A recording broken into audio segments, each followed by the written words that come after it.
et bienvenue à ma web émission Tabou moderne où des gens comme vous discutent à haute voix de trucs qu'habituellement on parle tout bas. Parce qu'au final, qui a réellement le droit de nous dire de quoi on peut parler? Aujourd'hui, on parle du polyamoureux et l'échangiste. Je vous présente mes invités à l'instant. Mathéo, 43 ans, propriétaire du Club Belle, restaurant L'Ange. Libertin, Julia Jackson, 28 ans. Auteur, Lara Kerba, 25 ans, maquilleuse artistique. Et Marie-Claude Larcher, 45 ans, auteur. Ça va bien? Ça va très bien. Merci. Ça va. Je voulais savoir, est-ce qu'il y en a entre vous qui pratiquent l'échangisme ou le polyamour? Je suis polyamoureuse. Tu es polyamoureuse? Pour quelle raison? Ça m'est arrivé un petit peu par accident de découvrir le polyamour. En fait, mon mari et moi, on avait on voulait vivre une aventure à trois avec ma meilleure amie. Et OK. après ce qui devait être juste une exploration sexuelle, on est tombés amoureux les trois. Les trois? Oui. Toi, ta meilleure amie Et mon mari. Ton mari. Les Ta meilleure trois. amie est tombée en amour avec ton mari. Aussi. Ça se passe Oui. comment, ça? C'était Non, mais tu sais... étrange. OK. Puis en même temps, c'était merveilleux parce que tomber amoureux, c'est toujours merveilleux. OK. Et puis là, on se demandait qu'est-ce qu'on va faire avec ça. Et puis, on s'est dit, ça serait sûrement compliqué. Ça serait sûrement peut-être risqué de perdre notre amitié ou de briser notre mariage. Tout à fait. Puis en même temps, on n'était pas le genre de personne à reculer devant un défi. Donc, on a décidé de plonger Puis est-ce et de que- vivre cette histoire d'amour. OK. Puis est-ce que vous êtes devenu un couple à trois? Je pense que c'est comme ça qu'on pourrait le décrire. Oui. On disait qu'on était une triade. Une triade. C'était notre blonde, puis Votre blond. oui. Puis elle disait que vous étiez son couple?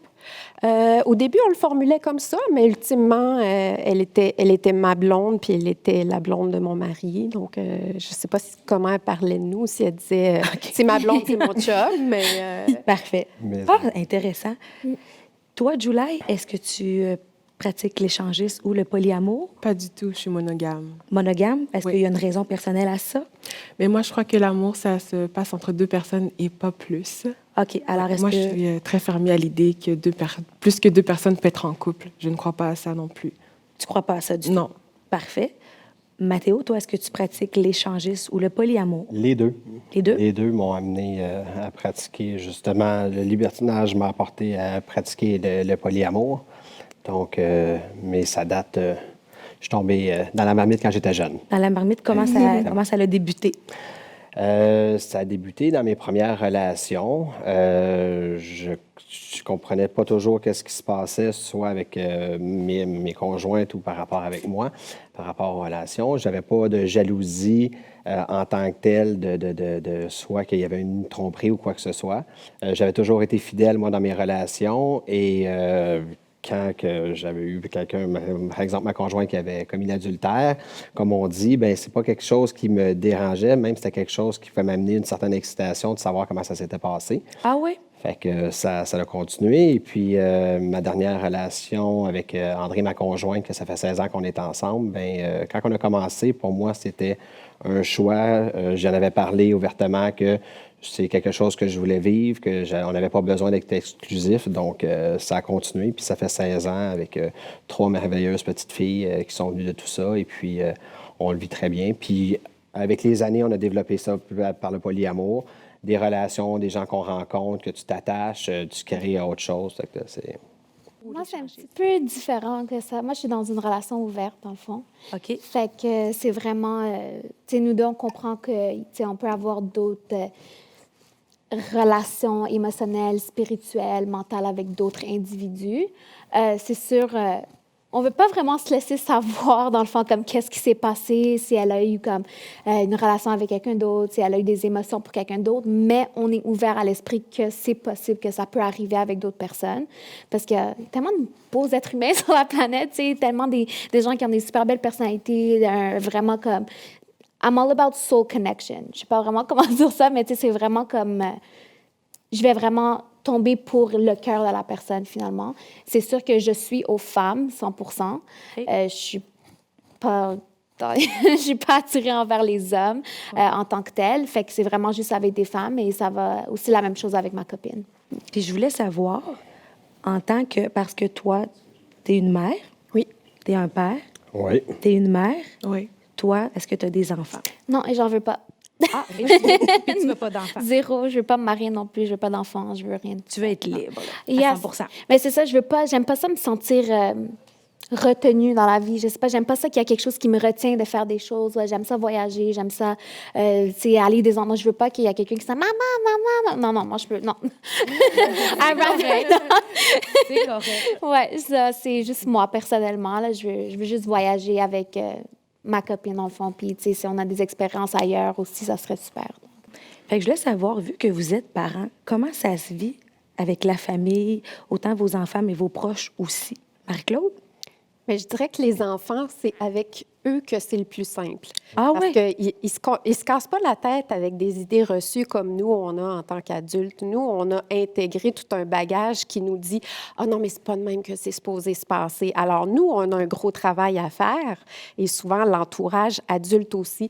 Mais les enfants, ils n'ont pas déjà toutes ces idées reçues-là. Alors, quand on a été en relation avec justement l'amoureuse dont je parlais tout à l'heure, ben on s'est dit, je pense qu'ils vont commencer à s'en rendre compte. Là. Elle passe vraiment beaucoup de temps chez nous, puis il y a des limites à inventer, des excuses pour dire pourquoi elle fait dodo dans le lit à papa et maman. Là.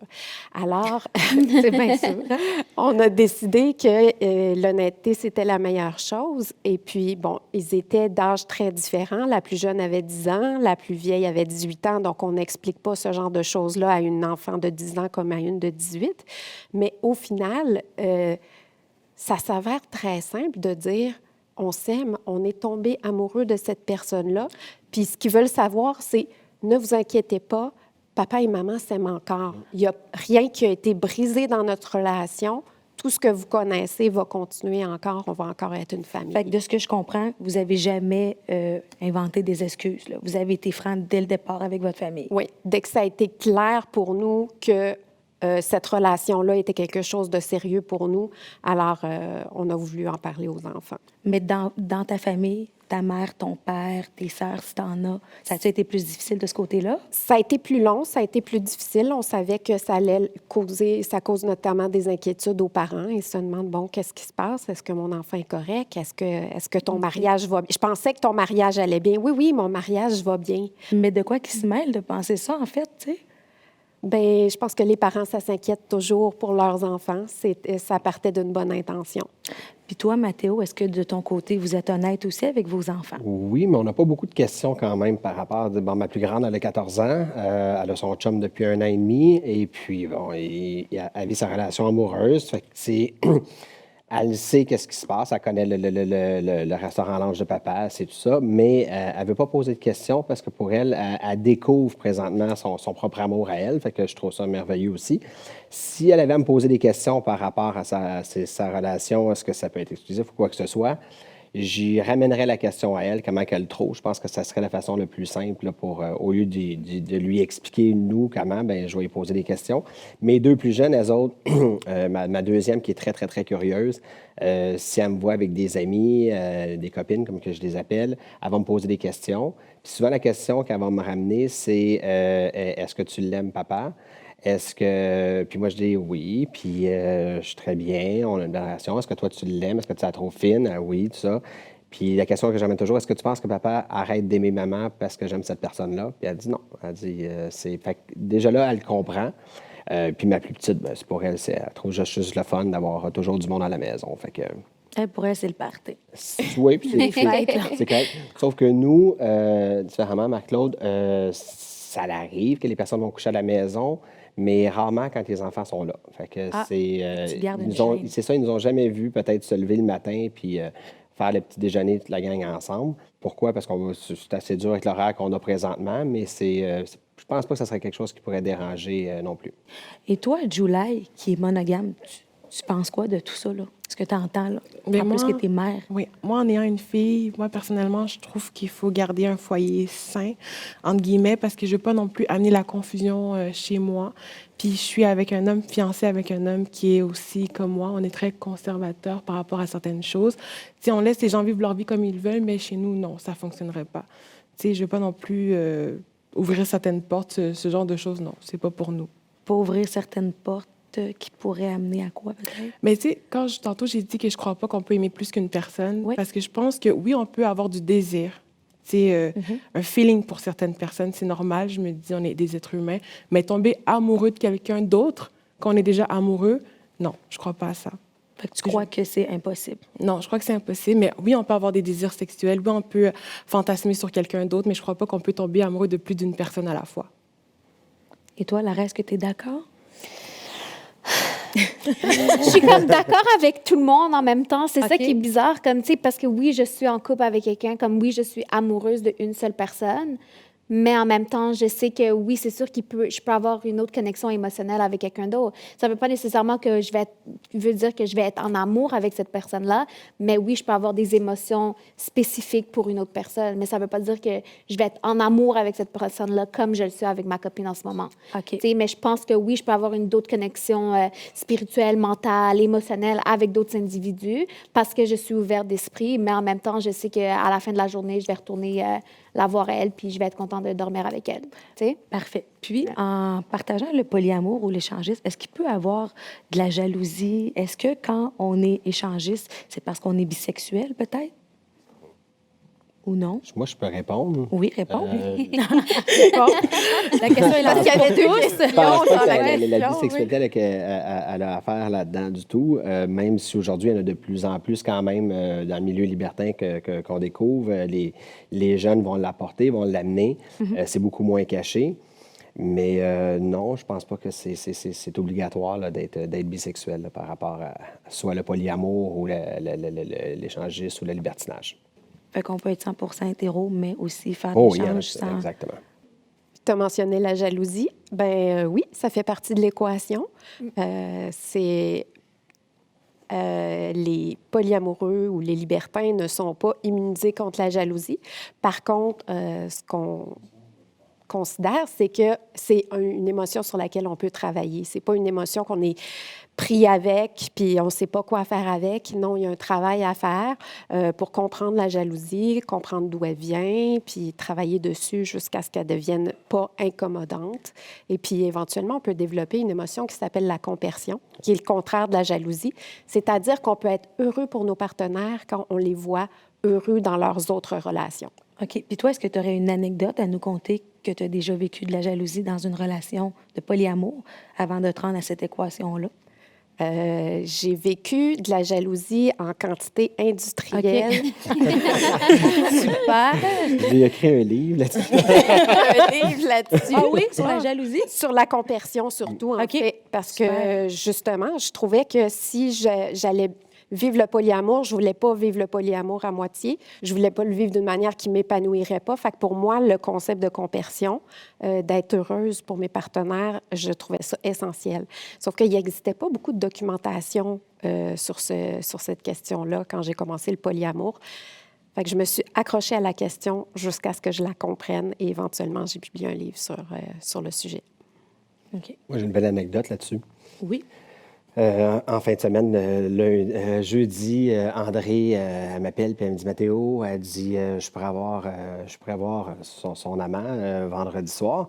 Et puis, elle ne trouvait pas de gardienne parce que, bon, moi, j'avais ouvert le restaurant ici. Tout ça, j'ai dit OK, t'as appelé tout ça. Elle dit oui. J'ai dit attends un petit peu, je vais faire un appel. Fait que j'ai appelé une de mes copines et puis j'ai demandé, j'ai dit t'as ta fille en fin de semaine? Elle dit oui, tout ça. J'ai dit est-ce que tu penses que tu pourrais venir à la maison? André elle aimerait ça aller voir son amant demain soir, puis c'est pas possible. Elle était super contente. Elle dit oui, elle dit, ça va être le fun. Elle dit ma fille va pouvoir jouer avec tes filles, tout ça. Fait que finalement, ma copine a gardé mes enfants pour que ma conjointe puisse aller voir son amant. C'est quelque chose qui... le lendemain, elle était à la maison justement parce qu'elle avait couché, puis les enfants eux-mêmes étaient à la piscine, tout ça. Fait que, tu sais, Mais les enfants savent que c'est une de tes copines ou ils sont pas au courant? Si, ils m'ont pas... Là, c'était les deux plus jeunes. Ils m'ont pas posé la question. Ils voient qu'il y a un petit attachement parce que c'est pas la première fois qu'elle la rencontre, tout ça, mais ils n'ont pas demandé est-ce que papa, t'es en amour ou est-ce que tu vas te marier avec cette personne-là? Tu sais, ils voient que papa et maman sont heureux, que papa est heureux aussi avec sa copine, que maman, elle accepte cette copine-là quand elle est à la maison, puis en plus, elle y a rendu service vendredi. Mais donc, pour eux autres, c'est de voir leurs parents heureux, c'est juste ça que les enfants vont demander. Tu sais, il y a tellement d'enfants qu'ils vont connaître la séparation de leurs parents, le divorce, l'adultère, puis que les enfants, c'est ce qu'ils reçoivent. Tu sais, au lieu de recevoir de l'amour, ils reçoivent de la haine. Là, c'est complètement le contraire. Ils trouvent ça pratiquement plus beau à ce moment-là que si on s'était chicané parce que, bon, quoi que ce soit. C'était super intéressant, Mathéo. Maintenant, allons voir ce qui se passe dans le monde. Écoutez bien ça. En Amérique du Nord, même si la polygamie est illégale, le polyamour est bel et bien présent. Un Américain sur 20 est dans une relation polyamoureuse présentement.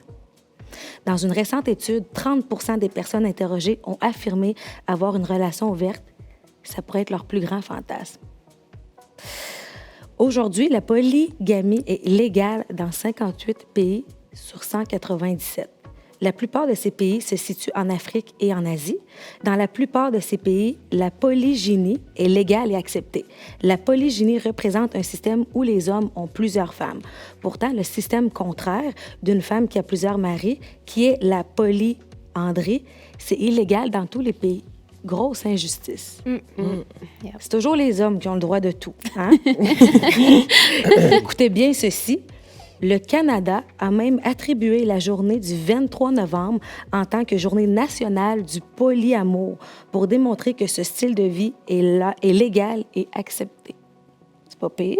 Je ne savais pas que c'était au niveau légal qu'il avait rentré de cette façon-là, mais c'est correct. Est-ce que Mathéo, tu étais au courant? Non, même pas. J'aurais fait probablement un événement ici le 23, Alors, mais tu j'ai sauras. passé tout droit. Fait que tu apprends quoi? Est-ce que toi, tu étais au courant? Bien, j'ai vu passer ça, mais je ne savais pas que c'était le Canada qui avait... Êtes-vous content? Ben oui. Ben, je vais le prendre à la C'est une belle sûr. reconnaissance C'est une belle de reconnaissance. l'existence de ce mode de vie. Julie, j'ai une question pour toi. Si tes enfants étaient polyamoureux, comment réagirais-tu? Je serais en dépression. En dépression? Pour quelle raison tu serais en dépression? Ben, pour moi, ce serait vraiment dur de l'accepter. Parce Pourquoi? que je peux pas concevoir qu'on peut aimer plus qu'une personne, comme que je disais tout à l'heure. J'ai de la difficulté avec ça. Puis je sais que c'est mes enfants, puis on les aime malgré tout, mais ça me demanderait du temps Du temps pour les aimer ou pour l'accepter? pour l'accepter. Pour Je l'accepter. vais toujours les aimer, quoi qu'il se passe, je vais toujours les aimer, mais ça me prendrait beaucoup de temps pour l'accepter. Est-ce que je peux lui poser une question? Oui. Tu as un enfant présentement? Oui, Oui. Tu en attends un deuxième bientôt. oui. Lequel des deux tu as plus aimé? Ben, je peux pas. Non, ça se dit pas, parce que dans le fond, tu les aimes, Tu je les aime égales. Peut-être le ne sais deuxième. pas, pas encore, mais là, présentement, celui que tu as, tu l'adores, Oui, ma fille, je l'aime beaucoup. mais là, tu comprends que tu vas avoir besoin de partager cet amour-là. Donc, tu vas peut-être en Non, mais envoyer c'est pas la moins. même chose. Mais C'est pas la même Julie, chose. Au final, exemple que ça arriverait, il faudrait que tu finisses par l'accepter. C'est leur choix C'est vrai. Puis c'est pas ma vie. et c'est pas ta vie. Toi, Lara, comment que tes parents l'ont pris quand que tu leur as appris que tu étais lesbienne? Oh, OK, parce que moi, je suis d'origine égyptienne. Fait que Ouais. mes parents sont 100% égyptiens. C'est vraiment genre old mentality, tu sais, ils ont vraiment comme une mentalité vraiment, vraiment différente que la mienne. C'est sûr que, tu sais, ma mère a pleuré. Mon père était juste comme... Mais comment vous faites l'amour comme si, genre, il savait rien. Genre, j'étais comme... Puis j'ai vraiment dit, je suis comme, papa, arrête, là. Genre, je sais que tu as déjà regardé du lesbian porn, on va s'entendre.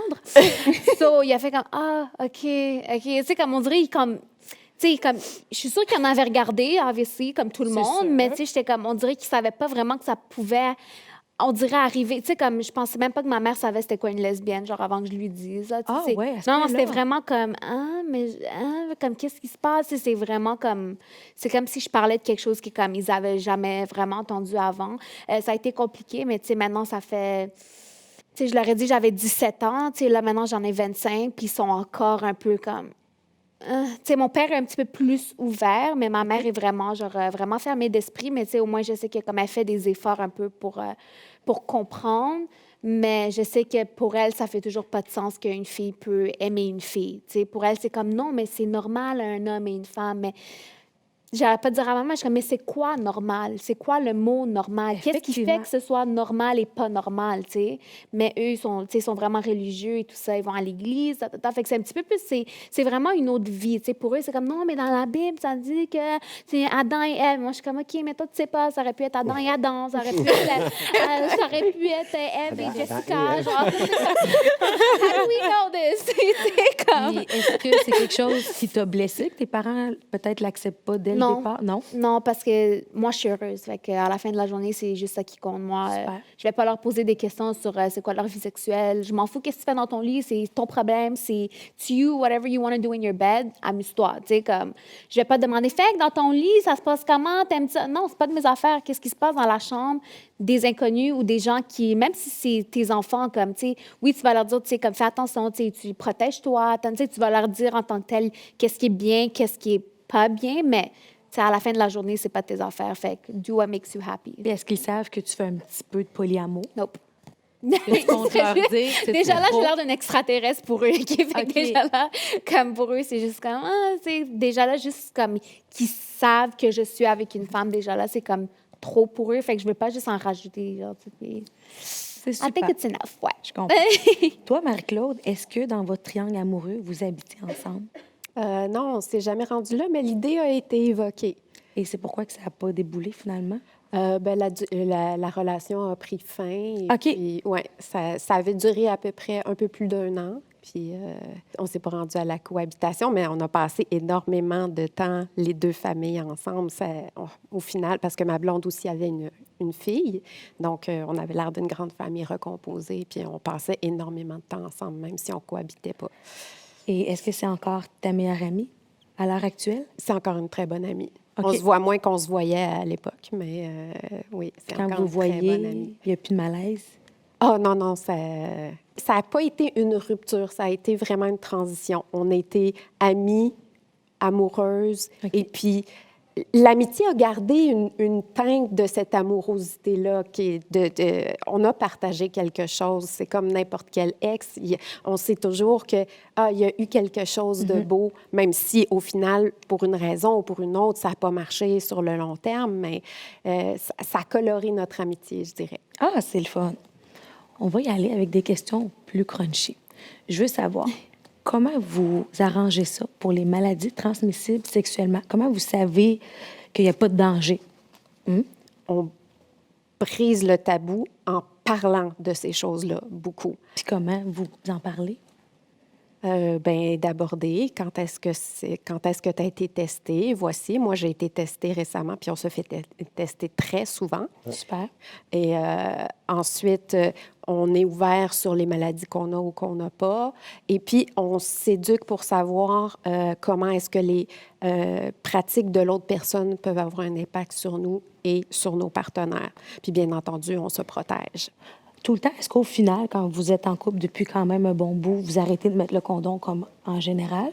C'est une possibilité. Est-ce Mais que ça demande d'en discuter avec toutes les personnes sur qui ça peut avoir un impact. OK. Puis toi, Mathéo? Bien, dans le milieu libertin, les gens sont très conscientisés par rapport aux maladies, aux ITS qui peuvent être transmises. Même beaucoup de gens, parce qu'il y a des groupes sur les réseaux sociaux qui existent, que les gens disent « Ah, j'ai été testé », puis les gens se font tester régulièrement. Quand je dis c'est 4 mois, 6 mois, même. Mais est-ce que vous devez vous montrer une preuve? Ben non, il n'y a pas de preuve à montrer. Je pense qu'on peut... Comment vous savez que c'est vrai? Pas de preuve. Ça serait ridicule de mentir sur tu ne sois pas vanter d'avoir passé des tests puis avoir quelques... Je pense que... OK, je comprends. Je pense pas que ça ait l'utilité. Puis de toute façon, les gens se protègent. Dans le milieu libertin, tu sais, moi, ici, dans l'établissement, je fournis des condoms pour ceux qui n'entraînent pas avec eux autres. On dit toujours aux gens de traîner leur propre condom, mais les gens vont utiliser le condom, surtout que c'est des partenaires qu'on ne connaît pas, tu ne connais pas leur passé, tout ça, donc on ne prend jamais de chance. Les gens vont vraiment se protéger. Le condom, ça fait partie de toutes les relations qu'on a dans le milieu. Donc, mais les gens vont passer des tests énormément. J'ai même eu vent à un moment donné que quelqu'un avait il était diagnostiqué positif pour quelque chose, puis il avait même avisé les gens, puis il avait mis ça sur les réseaux sociaux. Donc, sur les réseaux? Ben oui, il avait écrit. Il avait écrit. Oui, c'est de l'honnêteté, ça. Sur les réseaux, il ne l'avait pas affiché sur son wall, mais il avait communiqué avec les gens par rapport à dire « Ah, j'ai été positif pour telle chose, ça serait bien d'aller passer des tests », puis même que de plus en plus, le système de santé revoit ça, donc il va même donner des prescriptions pour aller prendre des médicaments pour pas que la personne ait besoin de refaire tous les tests et tout ça. Donc, c'est assez... Fait qu'au final, est-ce que, en tant qu'échangiste, vous vous entourez que des gens comme vous, en fait, pour mettre un peu plus de piquant dans vos soirées, ou est-ce qu'à un moment donné, vous faites comme une isolation entre vous? Bien, nous autres, ici, j'ai quand même 5000 membres maintenant dans l'association. C'est un gros groupe. C'est un gros groupe OK. qu'on peut se rassembler. Mais la façon que ça se passe, les gens vont se rencontrer ici dans le lounge, tout ça. Et quand ça clique, bien, il y a les chambres qui sont au deuxième. Donc, ils peuvent monter à 2, à 3, à 4, à 5. Puis il y a la grande salle qui peut accueillir jusqu'à 40 personnes. Donc, c'est des groupes, oui. Puis toi, Julie, tu te sens comment dans tout ça, là, avec tout ce que tu entends qui est zéro ce que toi, tu penses? Là? C'est quand même assez déstabilisant là, de voir que les gens se donnent comme ça, sans restriction. Non, moi, c'est pas dans mes valeurs. Pas du tout dans mes valeurs, non. Puis moi, j'ai tellement peur aussi des maladies transmissibles sexuellement que déjà là, ça met déjà un frein à tout ça.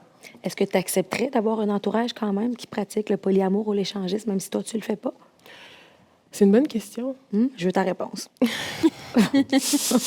Bien, si ça ne vient pas enfreindre ma vie, non, j'ai pas de problème avec ça. Pourquoi ça pourrait enfreindre ta vie si tu aurais des amis qui pratiquent ça? Bien, s'ils pourraient me demander, ça ne tente pas de participer? Comme non, c'est bon, merci, ça va aller. Je suis bien avec mon fiancé. Puis si on te le demande juste par information, ça pourrait être quelque chose qui pourrait te turn off puis te dire j'ai plus envie de côtoyer ces gens-là parce qu'ils osent me demander ça, peut-être? Non, pas nécessairement. Non? OK. Je pense juste que les gens sont assez ouverts pour parler de certaines choses. Moi aussi, je suis ouverte aussi de dire mon opinion par rapport à ça. Super. Ouais. Alors, à l'émission Tabou moderne, le but, c'est vraiment d'assumer, de s'assumer, puis oser parler de nos perceptions, nos convictions. Fait que là, vous êtes 4 personnes, une à côté de l'autre, qui sont toutes différentes. Sur quelle note vous vous laissez par rapport à tout ce que vous avez entendu, qui est rien de pareil, en fait, là? Vous avez toute une vie différente. C'est quoi la conclusion qu'on pourrait dire sur ça? Marie-Claude? Bien, moi, je trouve ça beau, la diversité de comment on est capable de vivre chacun en fonction de ce qui est important pour nous, que ça soit d'avoir plusieurs relations amoureuses ou que ce soit d'en avoir juste une. On est capable de parler de ça, d'avoir des convictions différentes, puis que ça reste cordial dans nos échanges. J'aime serait beaucoup. Ça serait quoi, toi, ton souhait?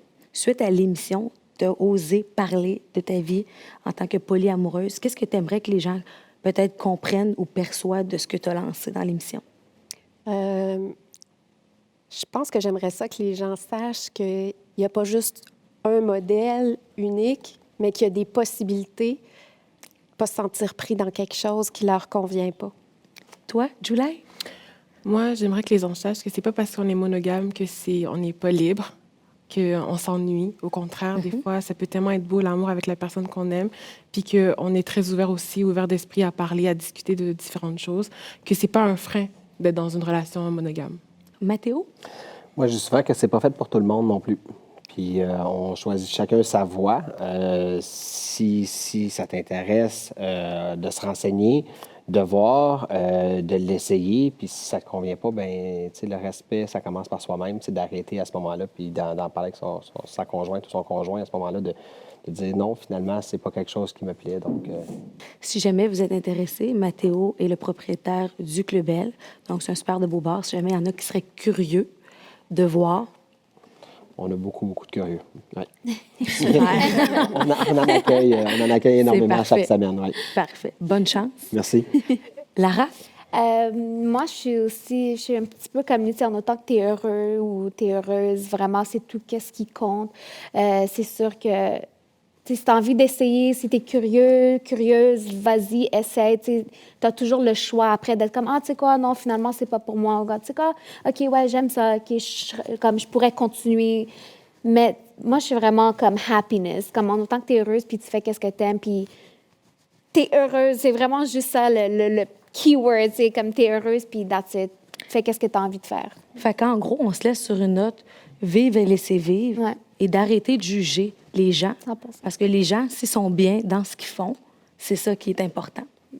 Merci beaucoup pour votre participation. Merci à toi. Merci à toi. J'ai une petite surprise pour vous, Anastasia. Merci beaucoup. Alors, je veux vous remettre un petit remerciement pour votre participation. Merci. On l'ouvre? Vous pouvez l'ouvrir sans problème. C'est à vous. Merci beaucoup au public de Tabou Moderne. Merci d'avoir été aussi fidèle à la maison tout au long de la saison. On se retrouve très bientôt, j'espère. Vous pouvez me suivre sur toutes mes plateformes. Fabienne Laferrière. Restez à l'affût pour le prochain contenu. Ciao tout le monde. Merci.